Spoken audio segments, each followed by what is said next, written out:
right, scholars, let's continue our journey to know all about the U.S. Constitution. We've talked about the events that led up to the colonies declaring their independence from Great Britain, and all the drama that happened at the Constitutional Convention, the different issues with the Federalists and the Anti-Federalists, and how each group thought about the ratification. But it was ratified, we do have it, and we will study it all year. So it's important right now to understand the basic principles of the Constitution. All right, so the question we will answer today are, what are the fundamental principles contained in the Constitution of the United States? What is a principle, you ask? I'm glad you did. All right, because a principle is a fundamental truth or proposition that serves as the foundation for a system of belief or behavior or for a chain of reasoning. What does that mean? All right, so these are the basic beliefs found throughout the Constitution.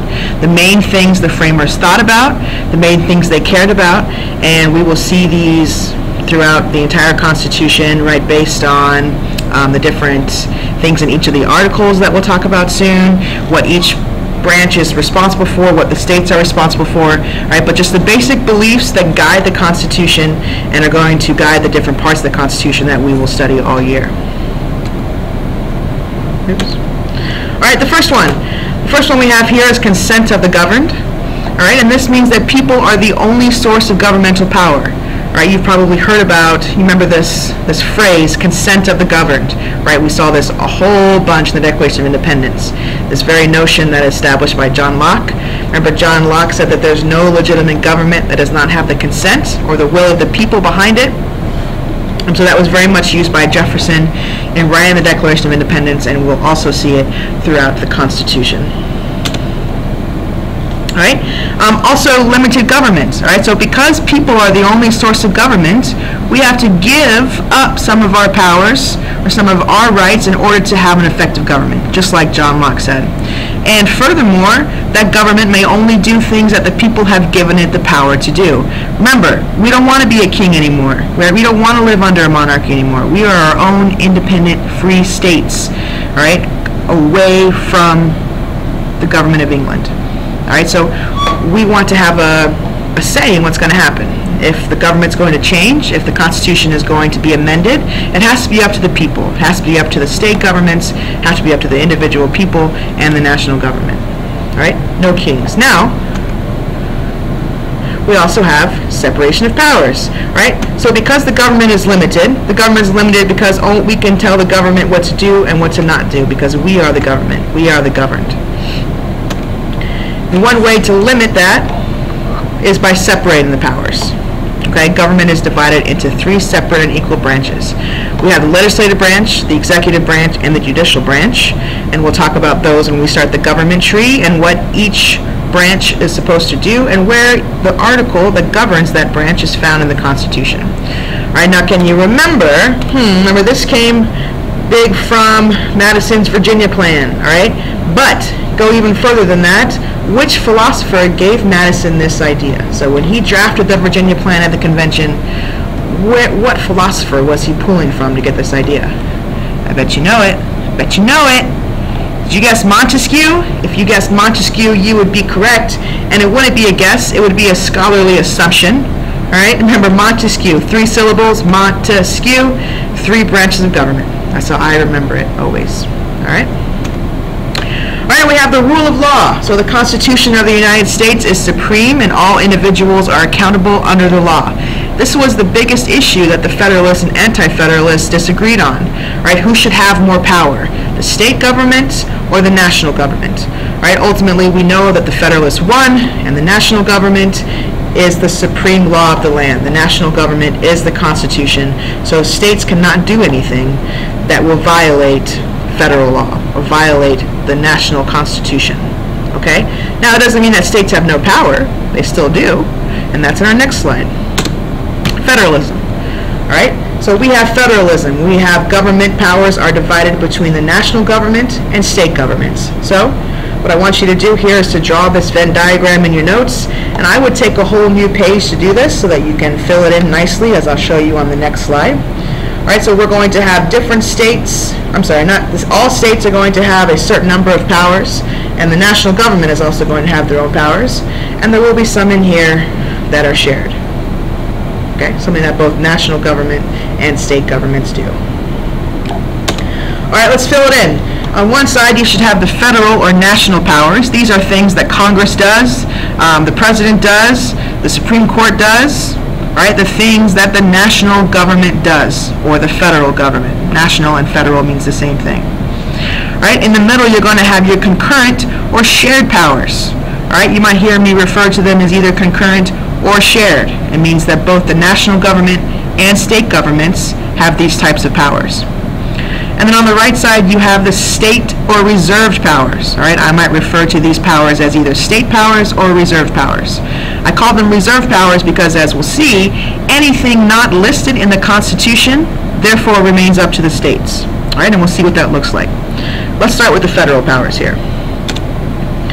All right? First thing, coin money. Right? We don't have different money if you cross the border from Maryland into Virginia. Right? We couldn't have that anymore. That was too much problems under the Articles of Confederation. So only the national government can coin money. You can go visit the mint in D.C. and see where they actually print all that money. It's pretty cool to see like giant sheets of $100 bills. All right? Of course, declare war. Only the national government can declare war. All right? Doesn't matter how mad Vermont or New Hampshire or Maine get at sharing a border with Canada, they could never go and declare war against Canada on their own. All right? That would have to be up to the United States. And I don't think we're going to war to Canada anytime soon, but that was just an example. All right? Regulate trade. Even though like these are all issues that came from the Articles of Confederation, right? So if like England or a European country is trying to trade with the United States, it's coming over by ship in the Atlantic. All right, it's not up to that individual state to regulate what can come in and come out. So even though they might be using a port in New York, for example, or even in Virginia, that state does not get to determine what can come in and come out. That's up to the United States, right, to regulate trade. And of course, to control immigration, who can be a citizen, what are the requirements to become a citizen.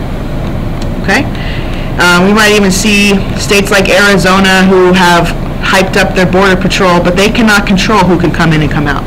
Only the federal government can. Acquire territory. All right, so if we're going to say that a small island near us is also going to become a state, or maybe parts of Canada are going to become part of the United States, that's only up to the federal government to determine. And this right here, which we'll talk about more in class, at the end of, in the Constitution, we'll see all these different powers that the federal government has, that the Congress has, all right? But then at the very end, it's going to also say to make laws that are necessary and proper, all right, which is very controversial and has led to many laws that are not included here in these powers, and we'll talk more about that in class. All right, but first let's talk about the state or the reserved powers. Right, one of the big ones is to issue licenses such as marriage, teachers, lawyers, etc. So for example, this is why we see a lot of differences with gay marriage in the states.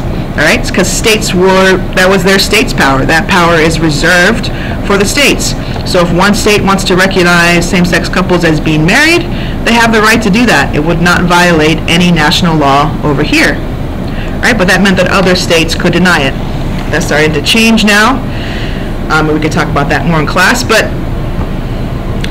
that's the best example to issue licenses. Me, I'm licensed to teach in Virginia. So if I wanted to go and teach in D.C. or Maryland, there might be different requirements. Right, I'd have to get a new license to be able to teach in that state. Right, maintain schools. Right, you have the SOLs here in Virginia. All right, if you go to a state like New York, they have a different exam. They call the Regents exam. So you're going to have kind of different curriculum, different tests, different ways that education is regulated all by the states.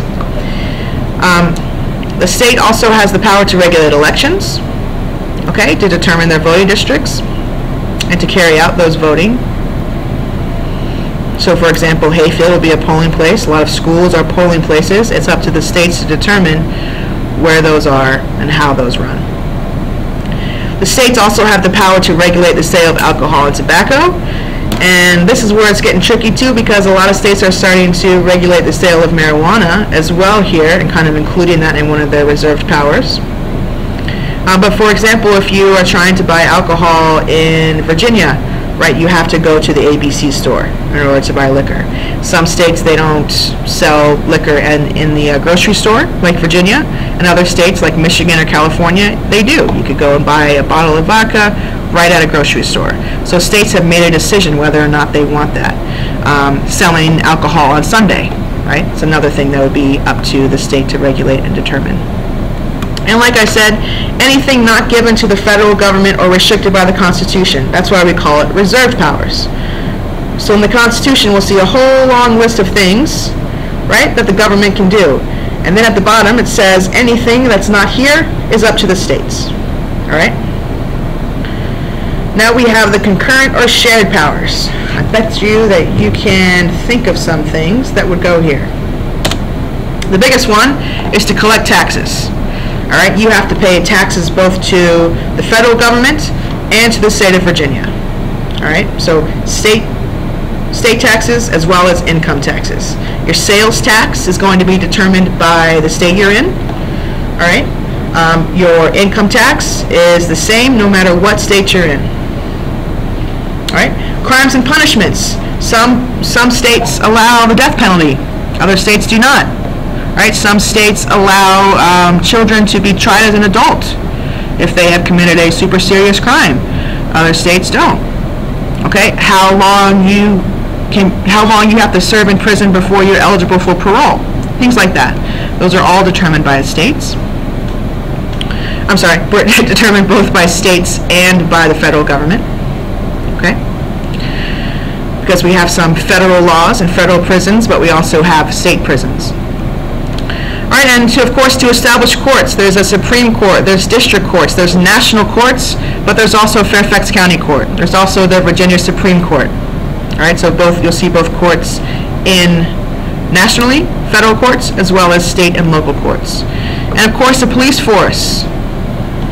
All right, we have things like the ATF or things like the FBI, right, or the National Guard even, of these police forces that are funded and established by the national government.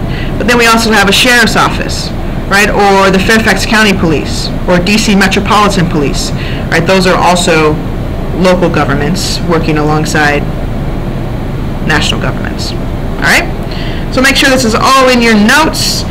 Be ready for a quiz, and we're going to put this in action. I'm going to tell you about some things different states or national governments have done, and you're going to tell me if it's federal, national, or state reserved powers. All right? So we'll see you in class, and we'll practice this whole federalism thing.